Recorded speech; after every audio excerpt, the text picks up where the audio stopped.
오늘 말씀은 역대상 19장 1절부터 20장 8절까지 말씀입니다. 함께 읽습니다. 그 후에 암몬 자손의 왕 나하스가 죽고 그의 아들이 대신하여 왕이 되니 다윗이 이르되 한눈의 아버지 나하스가 전에 내게 호의를 베풀었으니 이제 내가 그의 아들 한눈에게 호의를 베풀리라 하고 사절들을 보내서 그의 아버지 죽음을 문상하게 하니라. 다윗의 신하들이 암몬 자손의 땅에 이르러 한눈에게 나아가 문상하매 암몬 자손의 방백들이 한눈에게 말하되 왕은 다윗이 조문 사절을 보낸 것이 왕의 부친을 존경함인 줄로 여기시나이까. 그의 신하들이 왕에게 나아온 것이 이 땅을 엿보고 정탐하여 전복시키고자 함이 아니니이까 하는지라.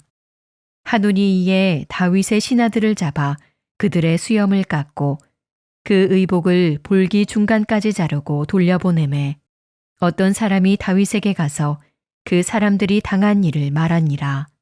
그 사람들이 심히 부끄러워하므로 다윗이 그들을 맞으러 보내 왕이 이르기를 너희는 수염이 자라기까지 여리고에 머물다가 돌아오라 하니라. 암몬 자손이 자기가 다윗에게 밉게 한 줄 안지라.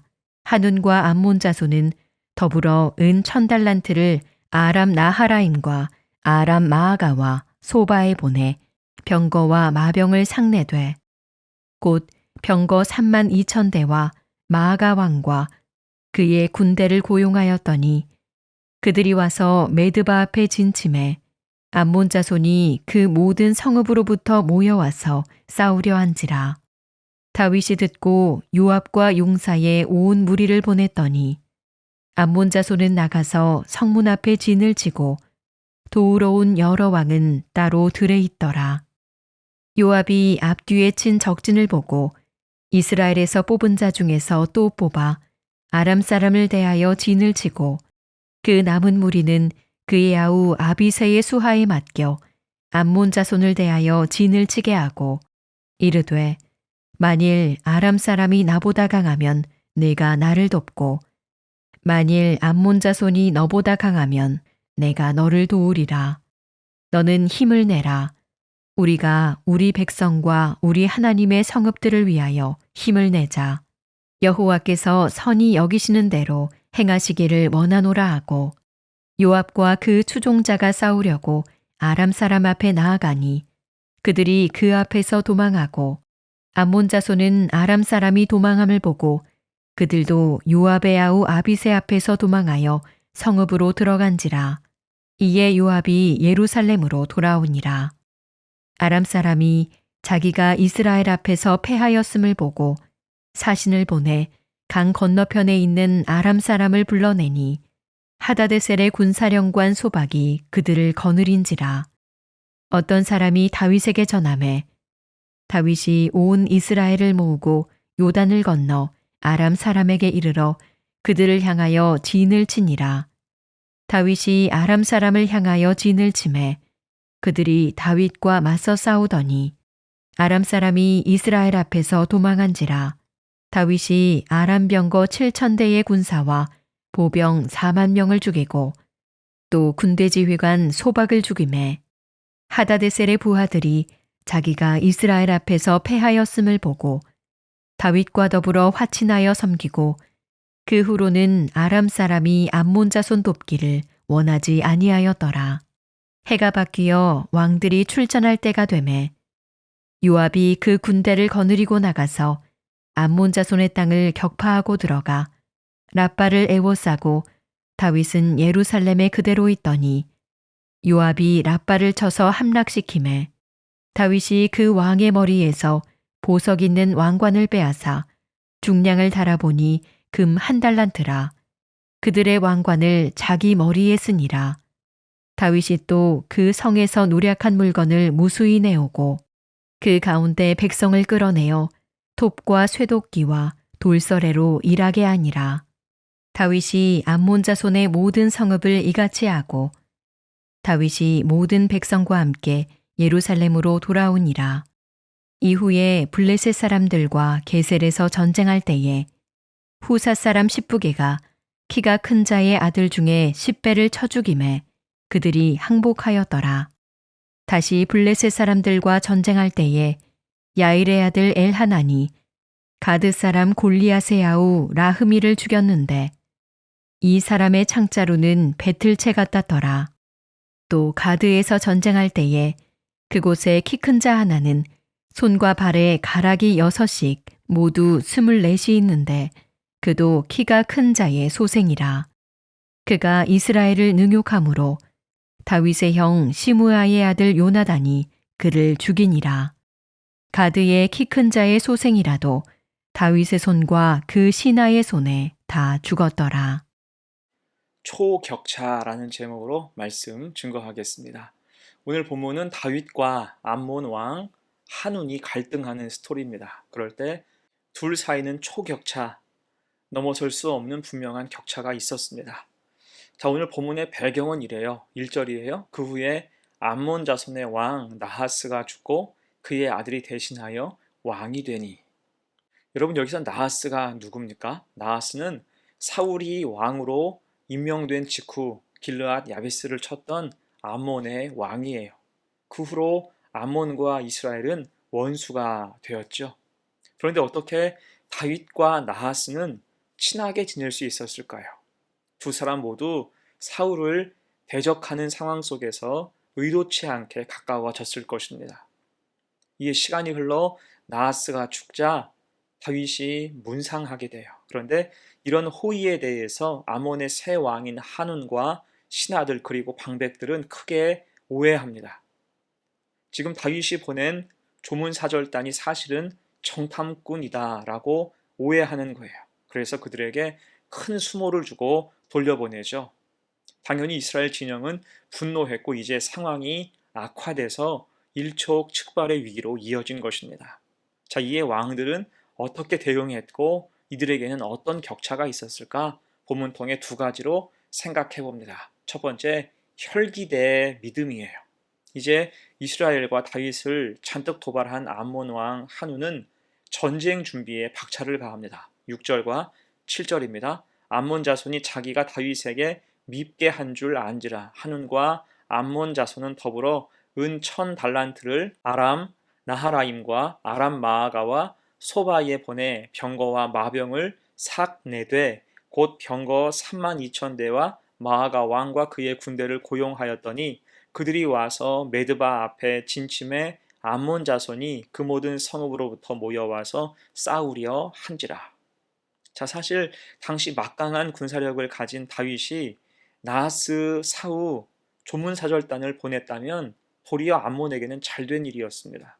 굳이 적이 될 필요가 없죠. 이 기회에 더 친밀해진다면 더할 나위 없습니다. 그런데 한우는 당시 최강대국이었던 이스라엘과 스스로 적이 되었어요. 심지어 막대한 돈을 써서 병거와 마병을 사서 전쟁을 준비하죠. 안 써도 되는 돈을 지불하며 지금 국력을 소모하는 것입니다. 반면 이제 다윗은 어떻게 합니까?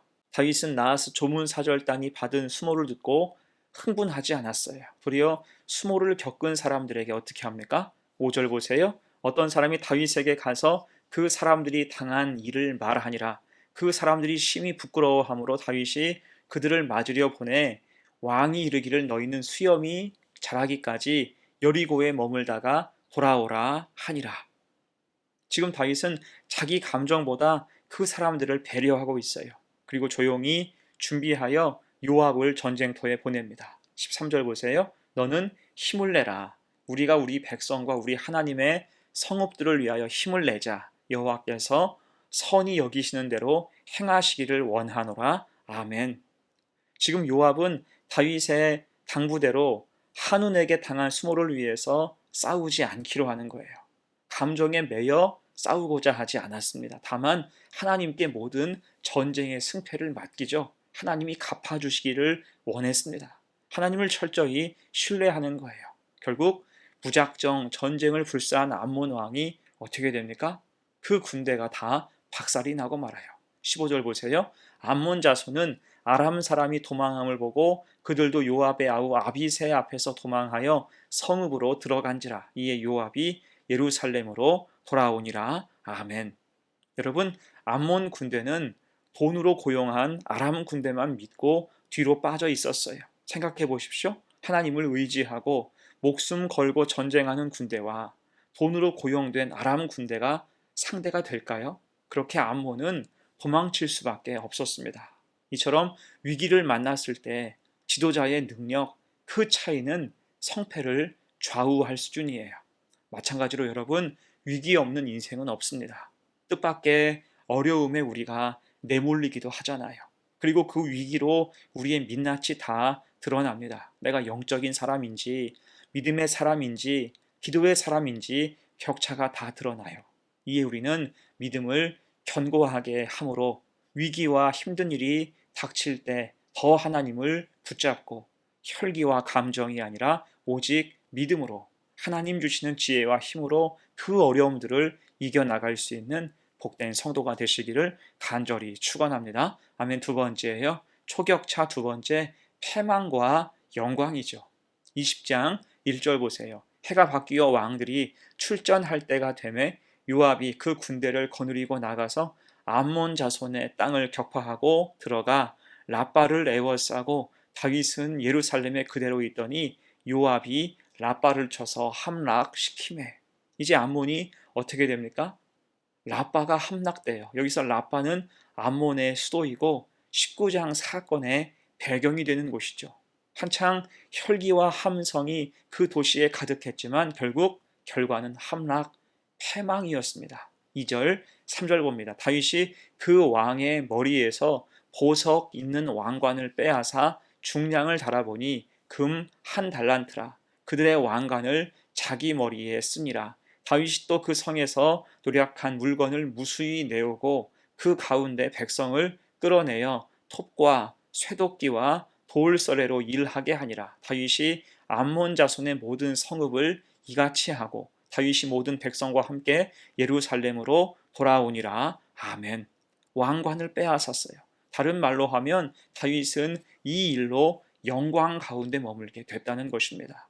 하지만 암몬 왕은 다 빼앗긴 신세가 되지요.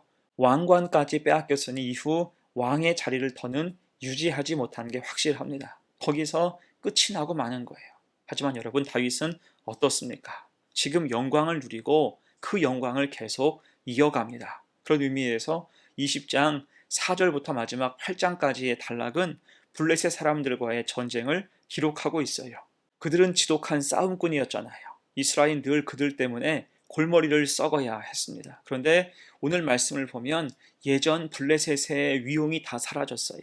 4절과 6절과 8절에선 여전히 그들의 강한 모습을 보여주는 단어가 등장을 하죠. 키가 큰 자라는 표현입니다. 그들은 키가 크고 장대하고 강력한 대적이었어요. 하지만 그들이 다 잡히게 됩니다. 4절에서 10부개가 10배를 쳐 죽였고 5절에서는 야일의 아들 엘하난이 우리가 잘 아는 가드 사람 골리앗의 아우인 라흐미를 죽였습니다. 6절과 7절에서는 블레셋의 막강한 장수를 다윗의 조카인 요나단이 죽였다고 묘사하고 있어요.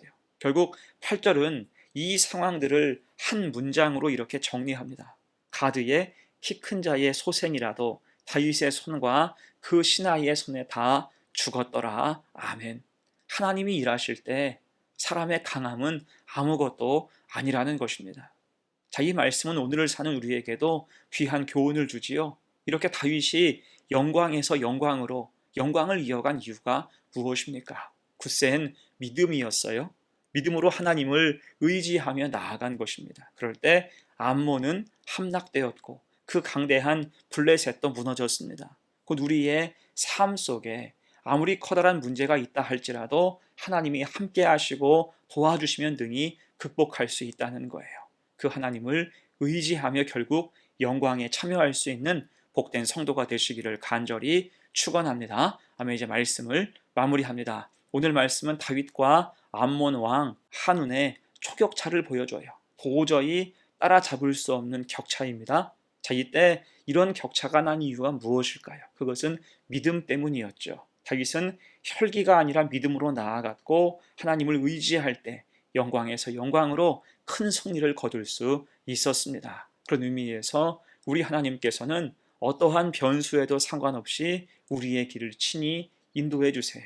이에 우리가 해야 할 것은 그 하나님을 믿고 의지하며 나아가는 것입니다. 초격차를 생각하고 그 능력을 사모하며 살아갈 수 있어야 돼요. 그럴 때 혈기가 아니라 믿음으로, 패망이 아니라 영광으로 이 땅을 살아가는 복된 성도 되기를 간절히 축원합니다. 아멘. 함께 기도합니다. 은혜로우신 하나님, 오늘 다윗과 암몬의 왕 한운, 그들의 초격차를 봤습니다. 그렇게 따라잡을 수 없는 격차가 생긴 이유는 믿음 때문임을 확인했사오니 우리도 믿음으로 배우고 믿음을 지키고 믿음으로 살아가게 하옵소서. 그래서 하나님을 의지할 때 승리하게 하시고 하나님께서 보이시는 영광에 동참하는 성도가 되게 하옵소서. 감사드리며 예수님의 이름으로 기도합니다. 아멘.